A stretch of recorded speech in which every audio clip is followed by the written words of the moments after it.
Ko'pchilik baqlajonni yoqtirmaydi. Agarda bunaqa usulda baqlajon salat tayyorlab bersangiz, albatta yeydi.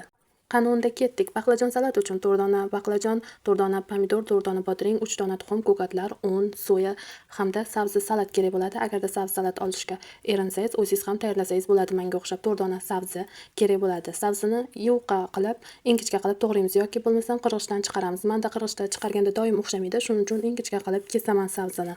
Iloji boricha sabzini shunaqangi ingichka qilib to'g'rashga harakat qilamiz, shunda salatimiz chiroyli chiqadi. To'g'ralgan sabzining ustidan 2 dona chesnakni qirg'ichdan chiqarib olamiz. Uning ustidan esa ziravorlarni solishni boshlaymiz. Buning uchun maydalangan kashnich, maydalangan bulg'ori hamda Xitoy tuzi kerak bo'ladi. Ularning ustidan yog' quyamiz hamda 10% lik uksuzdan 1 osh qoshiqcha solib yaxshilab aralashtiramiz. Endigi navbat baqlajonlarga. Baqlajonlarni shunaqa yirik-yirik somoncha qilib to'g'rab olamiz. To'g'ralgan baqlajonlarning ustidan suv solib, unga tuz solamiz. Namaga ko'p bo'lishi kerak, sho'rroq bo'ladi. 15-20 minut ivitib qo'yamiz.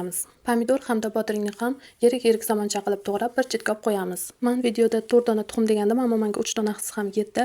Tuxumning ustidan 1 choy qoshiq tuz solib yaxshilab aralashtirib olamiz. Uning ustidan esa 3 qoshiq osh qoshiqda un solamiz va yaxshilab aralashtirib shunaqa quyuqroq holatga keltiramiz. Keltirilgan massani baqlajonlarning ustidan solib yaxshilab aralashtiramiz. Tayyorlagan massangiz qanchalik quyuqroq bo'lsa, qovurilayotgan shunaqangi chiroyli chiqadi. Qizib turgan yog'ga baqlajonlarni solib qovurib olamiz. Shunaqangi chiroyli rangda bo'ladi. Endi esa uning ustidan chesnak solib 3 osh qoshiqda soya solib yaxshilab aralashtiramiz. Baqlajonlarning po'stini archib qovursa ham juda mazali chiqadi.